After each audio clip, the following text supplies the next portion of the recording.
là-dessus qui montrent que en fait, ça améliore les taux de complications chirurgicales. Mais ça, c'est plus le côté pré-chirurgical. De notre côté, c'est plus l'utilisation palliative qu'on va en faire qui nous intéresse, puis dont je vais parler un petit peu plus. Ça peut être installé un peu partout, en fait, entre le sphincter œsophagien supérieur puis le duodénum, puis à partir de l'angle, en fait, du côlon ascendant jusqu'à 5 cm de la marge anale. Puis on va revenir là-dessus. Et bas. Ouais. Le gros de la littérature, en fait, pour ce qui est bas, on parle vraiment de l'angle splénique. Mais il y a quand même quelques auteurs qui rapportent des taux de complications puis de succès comparables avec le côlon droit, mais c'est une technique qui est beaucoup plus difficile. En fait, même les stents faciles à poser, ça demeure quand même une technique compliquée d'après les gastro-entérologues à qui j'ai parlé, là, qui en font. Il y en a à Pierre Boucher, puis il y en a à Saint-Luc. C'est deux que je sais, il y en a peut-être d'autres, mais en tout cas, je sais que ça se fait à ces deux places-là. On n'en voit pas souvent. Non, c'est ça. Les patients qui arrivent avec des cancers, on n'en voit pas beaucoup qui ont des stents. Mais il était quand même, quand j'ai parlé au gastro-entérologue puis que je demandais, tu sais, qu'est-ce qu'il en pensait des stents, moi j'avais tout fait ma revue de littérature puis j'étais curieux de voir dans la réalité comment ça se passait.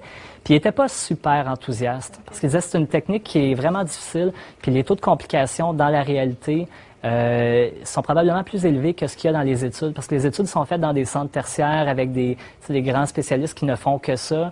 Puis il y a plusieurs auteurs aussi qui commencent à publier des lettres comme quoi il faut faire attention, en tout cas prendre ça peut-être avec un peu de prudence, ces chiffres-là, ces super beaux chiffres-là qui sont rapportés, que je vais vous présenter bientôt. Parce que nous, l'expérience qu'on a, on a eu une patiente à domicile, puis son stent avait bougé, là, elle touchait au niveau du rectum, il a fallu la réhospitaliser parce que le stent avait migré là, spontanément. Ouais. Fait que, tu sais, c'est bon pour un temps, mais là, on ne savait pas trop comment agir avec ça.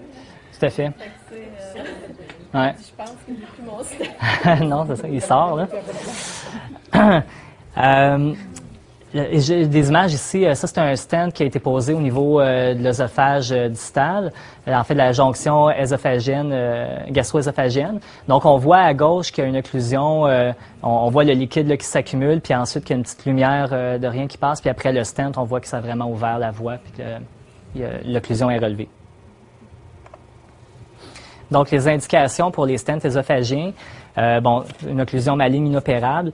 On peut s'en servir aussi pour colmater des fuites, si on peut dire, donc fistule trachéo-ésophagienne ou une perforation. Au niveau ésophageien, ça va être pratiquement tout le temps des stents recouverts qui vont être utilisés. Ensuite, une récidive de cancer ou un patient qui ne peut pas recevoir de chimio-radio pour son cancer de l'œsophage. Ici, à gauche, vous voyez une image d'un patient qui a pris une gorgée barytée puis que le baryum s'est ramassé dans l'arbre bronchique. Après l'insertion du stent, on voit que l'arbre bronchique n'est pas du tout coloré, donc le stent a vraiment réussi à colmater la fistule. Donc, les contre-indications, naturellement, si la maladie est curable, on ne veut pas mettre un stent parce qu'on va falloir l'enlever par après. C'est quand même difficile à enlever, aussi d'après le gastro-entérologue à qui j'avais parlé. Un patient qui est atteint d'une coagulopathie, si la sténose est près du sphincter œsophagien supérieur, il y a plus de risque de compression des voies respiratoires, plus de risque de complications, puis le patient aussi va être plus inconfortable. Donc, en général, on dit qu'il faut que ce soit plus bas que 2 cm du sphincter. Quand il y a un risque de compression des voies respiratoires parce que la masse est très, très volumineuse, ce qui peut être fait des fois, c'est mettre un stent à la fois dans la trachée puis dans l'œsophage. Comme ça, donc, on assure là, un passage des deux côtés. Les patients qui ont eu de la chimiothérapie récente, un patient qui a un mauvais pronostic à court terme, puis c'est sûr que s'il y a une occlusion plus bas, il faut penser à la régler elle aussi avant d'installer un stent au niveau de l'œsophage. Donc, les complications, ça, c'est une revue de littérature qui faisait un peu un résumé des taux de complications rapportés. On voit que l'échec technique au niveau œsophagien, c'est très, très rare. En fait, c'est une technique qui est facile à réussir, ou en tout cas qui réussit souvent. Puis, le succès clinique est aussi élevé. Ce qu'on va voir le plus souvent comme problème, c'est un déplacement, surtout avec les stents recouverts, comme on mentionnait, là, de 25 à 32 Par contre, le déplacement des stents non recouverts, c'est de 0 à 6 comme vous pouvez voir un petit peu plus bas. L'envahissement tumoral, bon, pour les patients qui ont des stents non recouverts, encore là, ça va de 17 à 36 Puis les autres effets secondaires, on voit que, ou complications, en fait, on voit que c'est quand même rare, de l'ordre de 10 ou en bas même pour la plupart. Donc ça, c'est une image d'un stent qui a été posé à la jonction gastro-duodénale. Puis le petit stent que vous voyez comme perpendiculaire, lui, est dans les voies biliaires.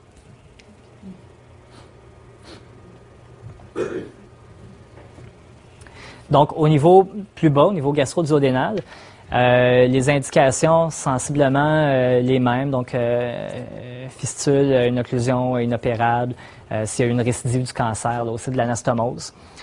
Puis les contre-indications, encore là aussi, ça se ressemble beaucoup. Mauvais pronostic à long terme, le moindrement que le patient est en sepsis ou qu'il y a une perforation, c'est pas vraiment des patients chez qui on peut intervenir. Comme je disais, le succès clinique est quand même très élevé. Hein, de l'ordre de 85 des patients qui, une fois que leur stent va être installé, vont avoir une diminution des symptômes d'occlusion. Ça a été comparé avec la gastro-jéjunostomie où le taux de succès clinique était seulement de 55 La durée médiane de survie du stent, si on peut dire, c'est 146 jours. Puis quand c'était encore là comparé avec la gastro-jéjuno, les patients pouvaient remanger en général 24 heures après l'intervention, alors que c'était plutôt 9 jours avec l'approche chirurgicale. Les patients aussi, des fois, vont recevoir de la chimiothérapie après l'implantation du stent. Puis, il y a un pour et un contre. En fait, la bonne chose, c'est que le stent risque de demeurer ouvert plus longtemps. Par contre, si la masse tumorale rétrécit, c'est exactement, il peut se déplacer.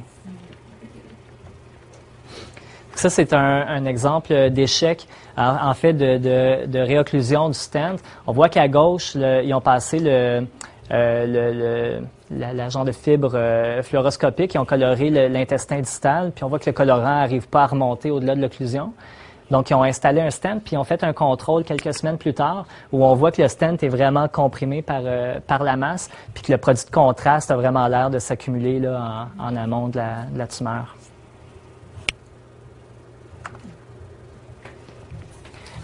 Donc, ça ressemble beaucoup à ce qu'on voyait au niveau œsophagien pour les complications. L'échec technique peut-être une petite affaire plus élevée, mais c'est encore là le déplacement des stents non recouverts puis l'envahissement des stents non recouverts. On voit que tout ce qui est douleur abdominale, saignement, perforation, c'est très, très rare que ça arrive à ce niveau-là. Ça peut être un petit peu plus élevé, par contre, les perforations pour quand le patient a un cancer pancréatique. Encore là, quand on a comparé les stents avec la dérivation, le succès technique était comparable. Par contre, le succès clinique était peut-être un petit peu plus élevé avec les stents, sauf au prix de symptômes récurrents ou en tout cas de réintervention qui étaient plus souvent nécessaires avec les stents qu'avec la gastro-jéjuno. Seulement 1% des patients qui avaient eu la gastro-jéjuno ont eu besoin d'une autre intervention chirurgicale. La durée d'hospitalisation était aussi plus faible avec les stents qu'avec la chirurgie. Donc, les conseils qui vont être donnés aux patients habituellement après la mise en place d'un stent, du stent digestif haut, ça va être de rester à jeun seulement 12 heures après l'intervention. Ensuite, on peut commencer une diète faible en résidus. Les repas légers à 90 degrés, éviter le décubitus, puis les inhibiteurs de la pompe à protons vont souvent être prescrits d'emblée parce que les patients sont vraiment à risque de faire du reflux puis des ésophagites. C'est important que le patient s'hydrate beaucoup pour encore là éviter pour garder le stent perméable le plus longtemps possible. Puis c'est ça, les saignements vont être quand même fréquents, surtout au début pendant que le stent est en train de se placer dans l'intestin. Mais souvent, c'est des petits volumes, puis on n'a pas vraiment besoin d'intervenir. La douleur abdominale est en général très bien soulagée avec les opiacés. Maintenant, au niveau colique, c'est un peu les mêmes indications là, en pré-chirurgie versus palliatif. On on suggère un pronostic d'au moins 30 jours pour installer un stent au niveau colique. Puis encore là, les contre-indications, ça se ressemble, carcinomatose extensive, l'atteinte rectale basse là, dont je parlais pour les... En fait, non, j'en ai pas parlé, j'en ai parlé ce matin.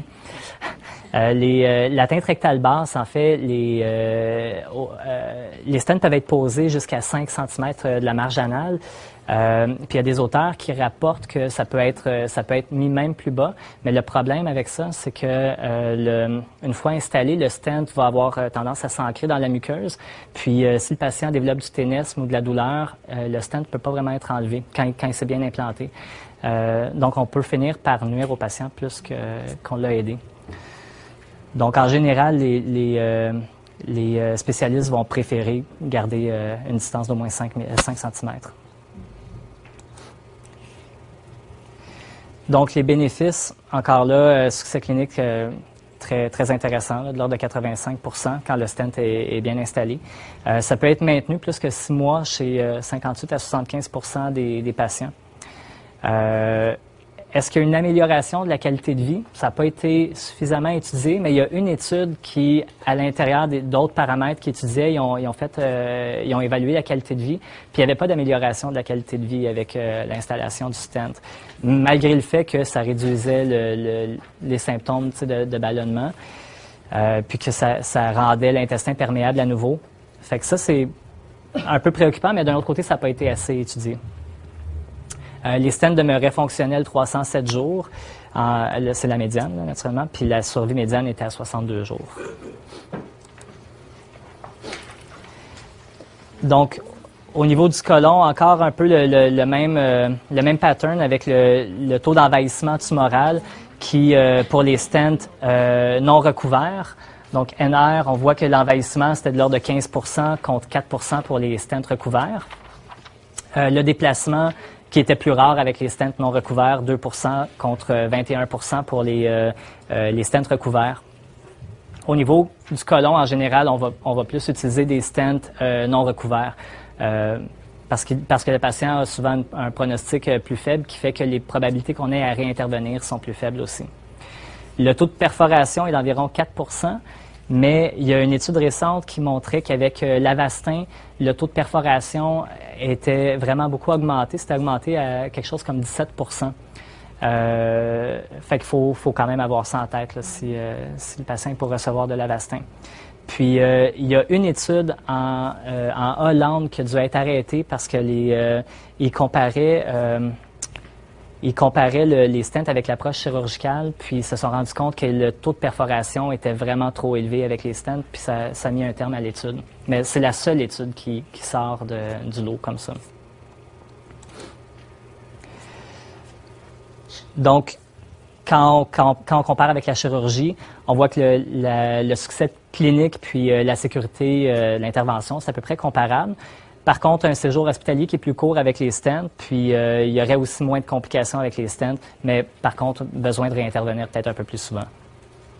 Il y a 2 études coût-bénéfice qui ont été publiées, en tout cas que moi j'ai retrouvées, puis les 2 semblaient montrer un avantage. Une, quand on a comparé les stents avec la gastro-jéjunostomie, les auteurs voyaient qu'il y avait une différence de coût de quelque chose comme 20 000 $.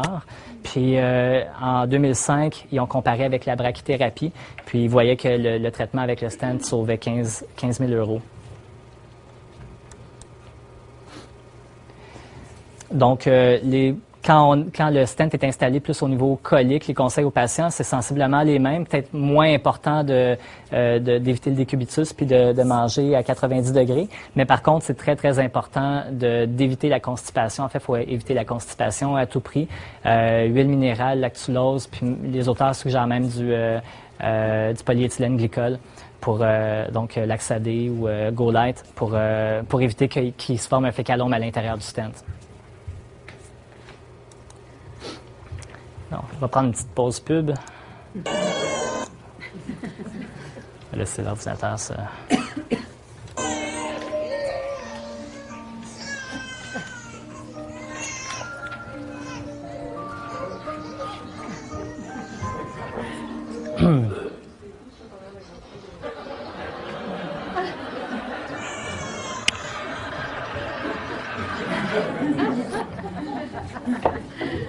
qui avait été diagnostiqué avec une occlusion maligne du côlon.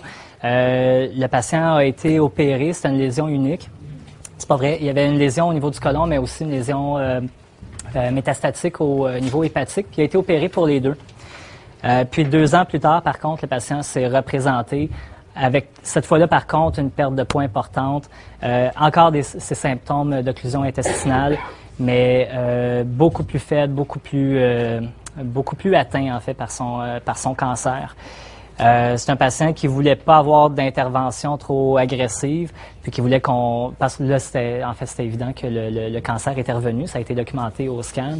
Puis le patient préférait plutôt qu'on se concentre sur sa qualité de vie, mais sans intervention trop agressive. Donc, on va parler de pharmacothérapie. Peut-être un aspect du traitement qui est pas pharmacothérapeutique, c'est le tube nasogastrique. Je voulais juste glisser un mot sur le fait qu'on peut l'utiliser dans les premières heures de l'occlusion. Puis ça va rapidement soulager le patient. Il faut garder en tête que ça abolit le réflexe de toux, puis ça peut mener à différentes complications comme sinusite, otite, pneumonie d'aspiration, en plus d'être non esthétique puis encombrant là, pour le patient. Donc, vraiment visé, quand on l'utilise, c'est vraiment une utilisation à court terme pour laisser le temps aux autres modalités de traitement d'agir. Fait qu'on va parler des agents antisécrétoires, des corticostéroïdes, des prokinétiques, puis de l'hydratation. Donc, dans les antisécrétoires, les agents antimuscariniques comme la scopolamine, le robinul peuvent être utilisés. Ça a été étudié en comparaison avec l'octréotide, qui est le sandostatin, où on a démontré en fait que l'octréotide était plus efficace puis avait moins d'effets secondaires. Par contre, ces molécules-là doivent quand même faire partie de l'arsenal parce qu'ils peuvent jouer de façon synergique avec l'octréotide pour permettre soit d'avoir des doses plus basses d'octréotide ou pour améliorer le contrôle des symptômes. Maintenant, l'octréotide, c'est un analogue de la somatostatine, qui est une hormone. En fait, c'est une neurohormone très importante au niveau du tube digestif, dans le sens que ça va augmenter la réabsorption de liquide, ça diminue la production de sécrétion, puis ça diminue aussi le péristaltisme. Donc, quand on regarde sur notre tableau qui mettait en relation la physio puis les symptômes, on voit que c'est 3 aspects majeurs là, physiologiques sur lesquels on peut jouer pour réduire les symptômes. Donc, initialement, quand on a essayé d'administrer de la somatostatine aux patients atteints d'occlusion, le traitement était efficace pour réduire les symptômes. Par contre, la somatostatine a une demi-vie très courte, de sorte qu'il fallait l'administrer en perfusion IV. Puis, quand le traitement était interrompu, il y avait un effet rebond avec augmentation de crampes, de sécrétion, puis de symptômes liés à l'occlusion. L'octréotide vient comme un analogue de la somatostatine avec des qualités comme une demi-vie qui est beaucoup plus longue et pas d'effet rebond à l'arrêt du traitement. En plus, ça peut être administré de façon sous-cutanée, donc c'est un gros avantage pour l'utilisation à domicile. Ça a été documenté dans plusieurs études, dont 2 que je trouvais particulièrement intéressantes où ça améliorait. En fait, les symptômes puis l'état général étaient globalement améliorés chez 56% puis 44% des patients. Ça a été aussi démontré plus efficace que la scopolamine, comme je le disais tantôt. Ça a été étudié aussi plus en chirurgie pour diminuer les sécrétions puis la distension en préopératoire. Donc, une étude qui a été publiée récemment, là, en 2010, sur 49 patients.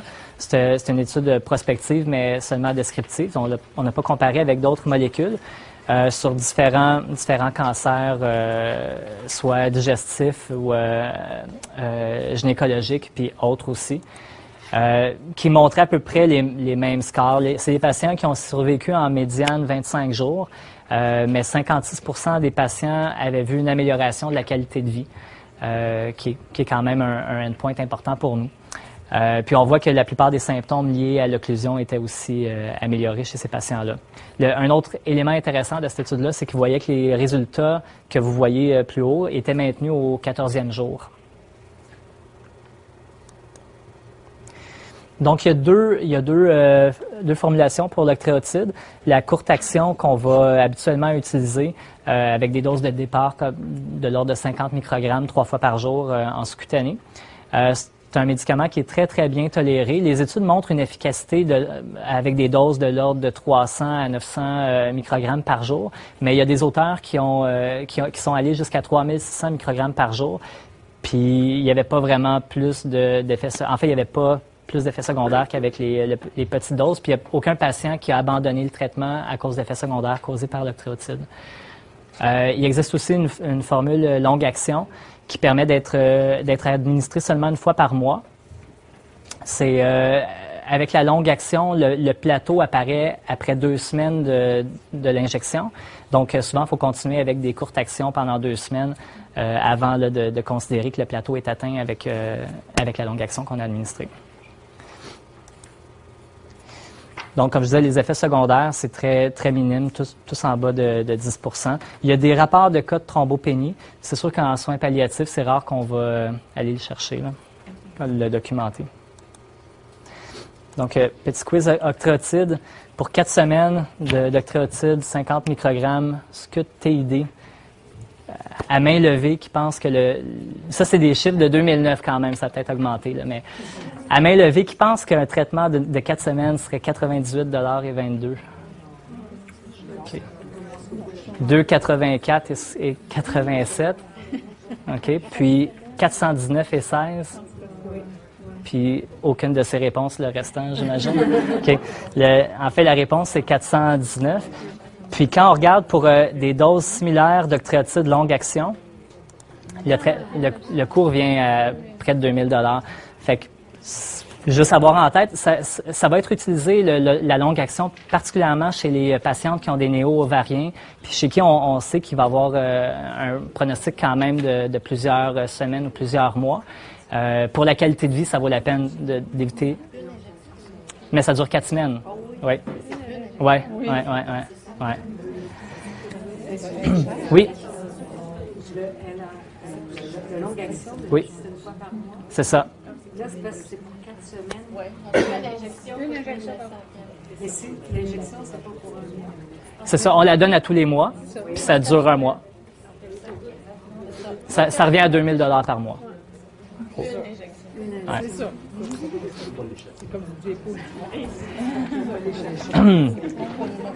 Maintenant, les corticostéroïdes, un peu comme l'octréotide, sont intéressants parce qu'ils vont agir à différents endroits dans la physiopathologie.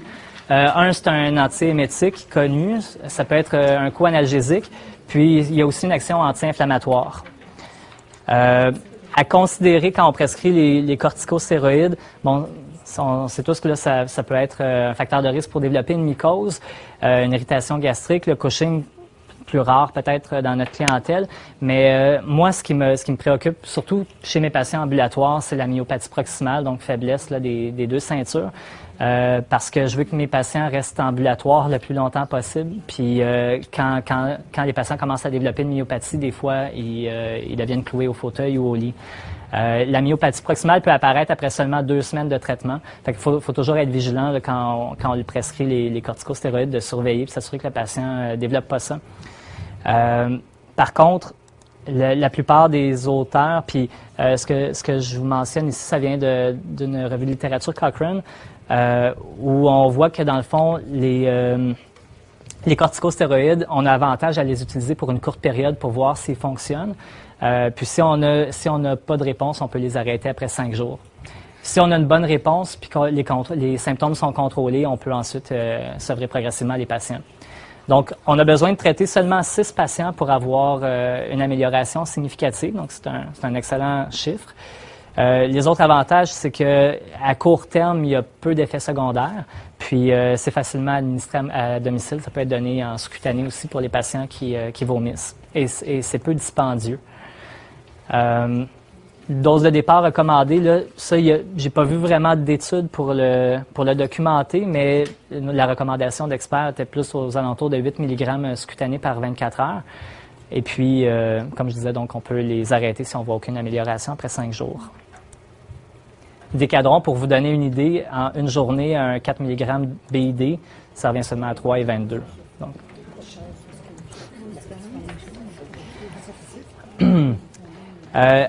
Une autre classe de molécules qu'on peut utiliser, c'est les prokinétiques. Il faut y aller quand même avec prudence. Entre autres, sont contre-indiqués si on sait que le patient a une occlusion complète, parce qu'à ce moment-là, ça va juste augmenter le péristaltisme et les crampes inutilement. Par contre, ils peuvent aider à améliorer le transit. Fait que souvent, si c'est documenté soit par une étude de contraste ou autrement qu'il y a une certaine lumière, mais donc il y a encore un certain passage, on peut essayer du méthoclopramide cutané, puis essayer d'améliorer les symptômes avec ça. Ça a aussi un effet sur les nausées, donc ça peut être intéressant. Pour ce qui est de l'hydratation, encore là, ça varie avec le stade du patient où il en est dans sa maladie, mais pour le patient qui est plus en phase palliative, c'est clairement pas une mesure à instaurer de routine. Ça peut par contre être considéré chez des patients qui ont un statut fonctionnel quand même acceptable, comme les patients qui ont un Karnofsky à 50 et plus. Je vous rappelle que 50% c'est incapable de travailler, mais besoin constant d'assistance. Et le tableau à la fin, on agrandit, parce que la petite diapo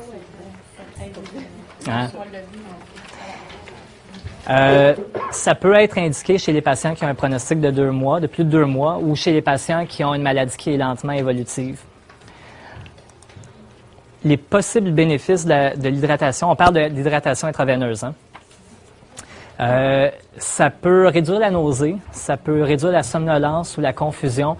Il y a des études qui montrent moins de délirium chez les patients qui sont hydratés. Puis on sait que les opiacés en déshydratation ou en insuffisance rénale vont avoir tendance à donner des métabolites qui peuvent augmenter la confusion puis les symptômes de délirium.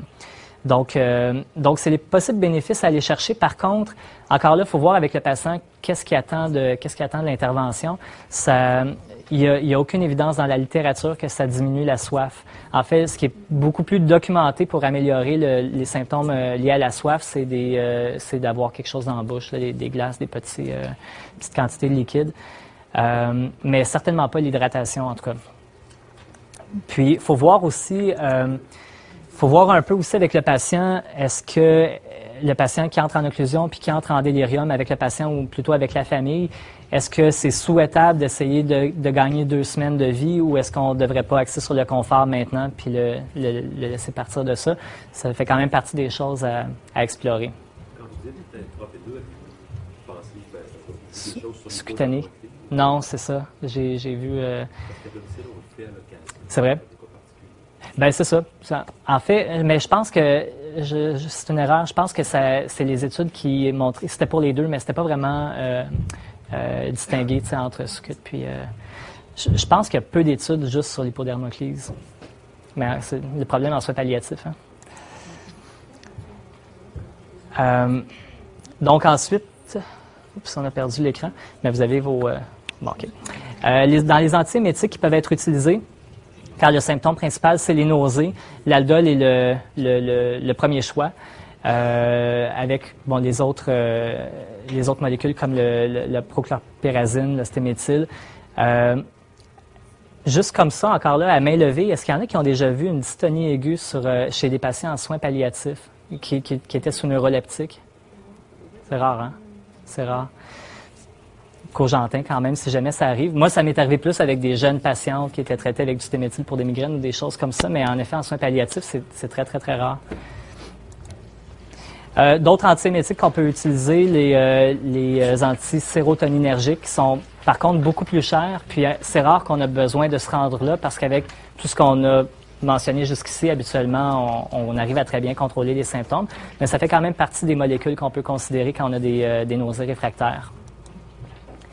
Dans les autres antiémétiques, on parle du Gravol. La scopolamine qui peut être utilisée aussi, puis le timbre de Transderm V peut être intéressant parce que c'est des très, très petites doses de scopolamine. Si on voit, c'est 1 mg qui est distribué en 3 jours comparativement aux doses qu'on donne souvent de 0,1 à 0,4 aux 4 heures. Donc, c'est des très petites doses avec souvent très peu d'effets secondaires. Les cannabinoïdes, je les ai mentionnés surtout parce que je pense que c'est pas la meilleure option en occlusion intestinale. Ça a souvent comme effet secondaire d'augmenter l'appétit. Fait que chez le patient qui peut pas manger, c'est un peu ordinaire. Puis aussi, ils se font seulement de façon orale. Il y a le Sativex, par contre, mais qui n'est pas couvert, là, ou le cannabis inhalé. Mais encore là, je pense qu'avec les autres molécules dont on a parlé, en général, on arrive à bien soulager les symptômes. Juste mentionner que pour la douleur, les opiacés sont habituellement nécessaires puis efficaces. On peut aussi utiliser l'imodium ou le loperamide si le patient est capable de prendre la nourriture, en tout cas, s'il est capable de prendre des médicaments Péros, puis si les douleurs sont plus sous forme de crampes. Donc finalement, un mot sur les apports Péros. Quelque chose qui peut aider au confort du patient, c'est de garder un estomac toujours, en fait, jamais vide, ni jamais trop plein. Les patients peuvent prendre des petites quantités de liquide, mais l'idée, c'est vraiment d'y aller avec des très, très petites quantités, puis de les donner fréquemment, de l'ordre de 30 ml aux 15 minutes ou aux 30 minutes selon la tolérance.